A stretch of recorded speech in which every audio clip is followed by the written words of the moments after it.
Welcome back, guys. So this is another episode of Making Money with Smalls. So if you're new to the channel, this series is all about high profit, low cost items. So we check out what's hot and what is selling in the big box stores, and we break those down so we can put our own twist to it and build them ourselves. A couple of weeks ago, we invaded the Hobby Lobby and broke down some of their builds, and that is what we are going to be doing again today. This one stopped me and caught my eyes because I've had people to send me pictures of something similar to this, wondering how to build it. And it's also pretty cool. So let's go ahead and break this one down. So this is considered a piece of wall art. So this is either going to be inside, outside, wherever that you would like it. And it's really easy to build. The whole thing is 13 inches tall and 32 inches wide. So the majority of this whole thing is made out of a 1/4 inch plywood. Even the backing. Yes, it looks like that it's made out of 3 different boards, but if you look really close, that's all that they've done is they've taken a piece of plywood, ran it through the table saw and put little grooves in it just to make that paneling look. You can actually make this backing out of paneling, or if it were me, I would use fence pickets or pallet wood. And the reason why is that backing is only a 1/4 inch thick. And what they have done is they have glued it to MDF. Do not waste your time with that whenever you can get the full thickness of the material from the pickets or the pallet wood. So I would start off by making this rectangle with whatever material that you have decided to use. Then you can join those boards together from the back just using some strips of wood and some brad nails, or you can use pocket hole screws. The edging that is going around this is 3/4 of an inch thick, about an inch wide. The corners are 45-degree miters. So what I would do to get this look, once you have your backing made, just go ahead and frame this out and attach that with some wood glue and some brad nails. The writing and the trees, stencils. We've talked about this in other videos. If you have a laser machine, you can laser those in. We can buy some little cheap stencils on Amazon of trees or things like that. Or if you'd rather freehand this, go to town. So the wording, that's all that they have done is they have either bought or made a stencil for this, took a little black spray paint and created this saying. Now the hardest part about this whole build, and it's not really hard at all, would be the mountains. So the questions that I would get would be, what degrees are this? How do you figure this out? How do you make these cuts? Well, it's pretty simple. This is it. These are your mountains. So all of these mountains are cut at 27 degrees. So these mountains are 10 inches, 7.5, and 6 inches tall. And again, they're all on 27-degree angles. So if you wanted to play around with the different heights, you could cut them all at the 10-inch side at 27 degrees, and then remove the bottoms until you get the height that you want. And you can tell that's all that they've done is they put 3 in the background, then they offset 2 more in the front. Then to get the different looks from the mountains, that's all that they've done is use different color stains. As far as the design on the top of these mountains, it's a repeating design, so that's all that they've done is they've taken a scrap like this, or maybe even cardboard or however, just drew their design,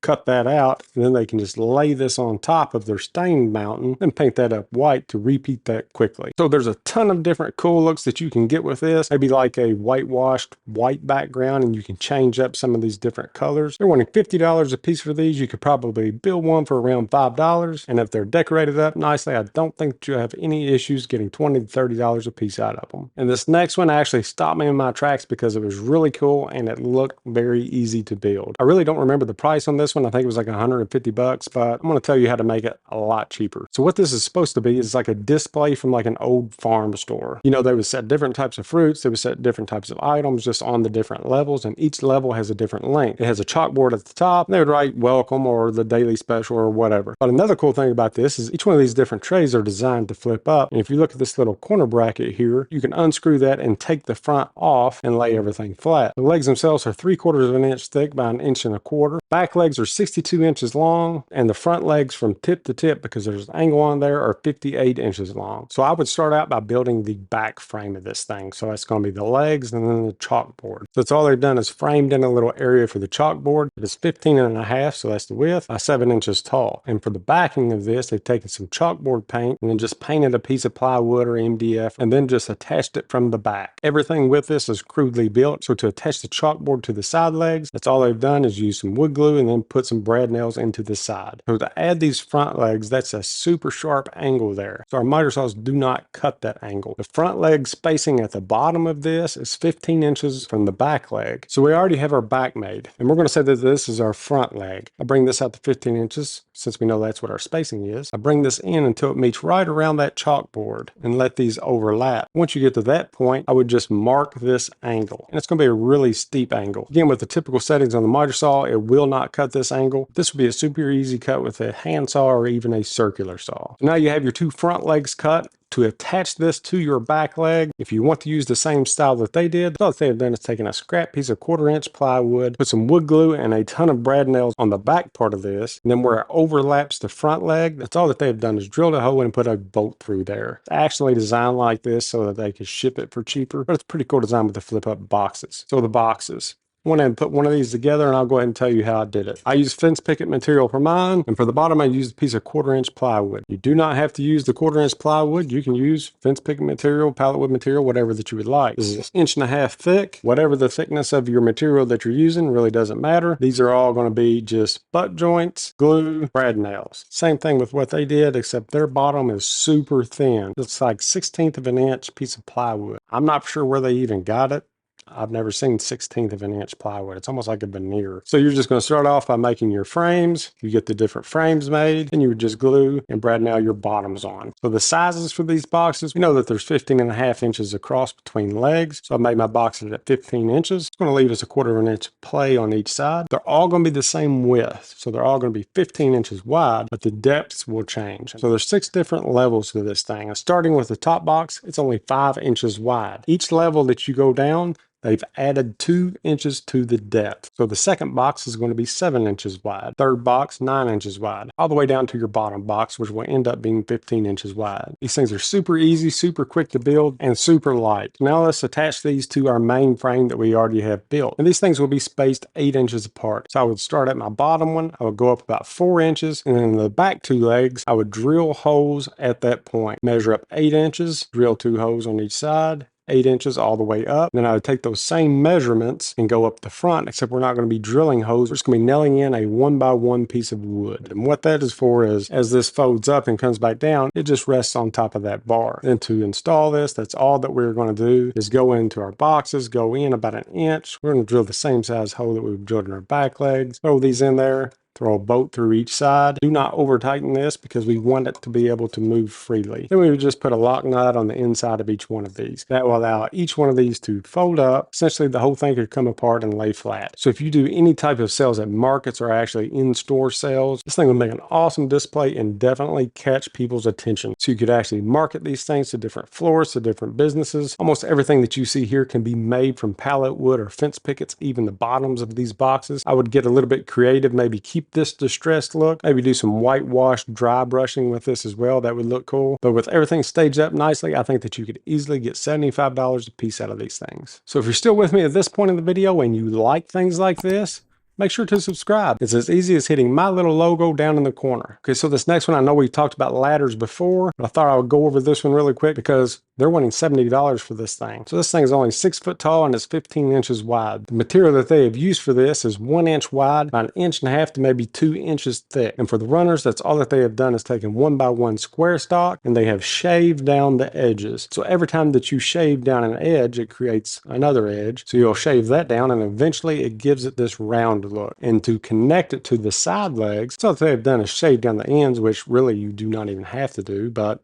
it does give it this old school look. They've shaved down the ends just a bit, and they've counterbored holes into the material to slide those into. And you can actually see in this picture, once those are slid in, I'm sure that they've used some wood glue. They've just put a couple of brad nails through that to hold it in place. And as far as the look itself goes, that's going to be up to you guys. It would look great painted any color with any level of distressing. Ladders have always been hot and they will always be hot. But like anything else, the same concept's going to be there. We're just going to change up our colors and our styles to fit what's in right now. Here I've stumbled across the coat hook section, and everything here is simple to make. So first look down there at the very bottom, you see those arrows. We talked about arrows before. Everyone loves arrows. You can just cut that design out from an old board with a jigsaw and add some coat hooks to it. Crazy thing is they are selling every one of these for $45 to $55 each. The most expensive thing in any of these builds is going to be the hardware, and you can pick up a lot of these just on Amazon for dirt cheap. So this next one that they're wanting $45 for almost looks like it has a lattice style background to it. This one is 6 inches wide by 32 inches long. You've used 5/8 material for all of the frame for this. Then the little X braces that's giving that lattice look, just like 1/4 inch shavings of wood that looks to be maybe like 1 inch and 1.25 inches wide. So all that they've done is taken a 3-inch piece of wood and then glued and nailed a lip on the front. So it'll look something like this. This will give us room in the back to attach our lattice boards. You can kind of see it in this picture on how that is laid out. So every one of these boards are going to be cut at the same angle and the same length. That's all that they have done is put all of their boards going one way all the way down, and then went back over the top to make their X, with another set of boards going the opposite direction. Piece of pie to make and a pretty cool design. This next one, there's not a whole lot to talk about because it's literally 2 boards. They're wanting $55 for this because it's rustic. Looks like 2 fence pickets to me that have not been sanded down. I'd put some pocket hole screws in the back of this to join those 2 boards. Don't worry about if it has a gap because it's going to make it look more rustic. And then again, you can find these coat hooks on Amazon for pretty cheap. And this last one I had to throw in here just because of how simple that it's built. It's literally 2 boards. Then that's all they've done is cut a board at 45 degrees to fit into this corner to support the top shelf of this thing. Everything is using butt joints and put together with brad nails and glue. And the reason why I really wanted to show this one was because it was so simple to build, but what made it interesting enough to buy was the fact of how they distressed and designed this. So the hooks for this thing, they're actually bolts. I'm not saying use bolts for this, but it was a cool idea. It's going to be hard to find the actual J hooks for this, so you may have to get a little bit creative for this. But the main point with this is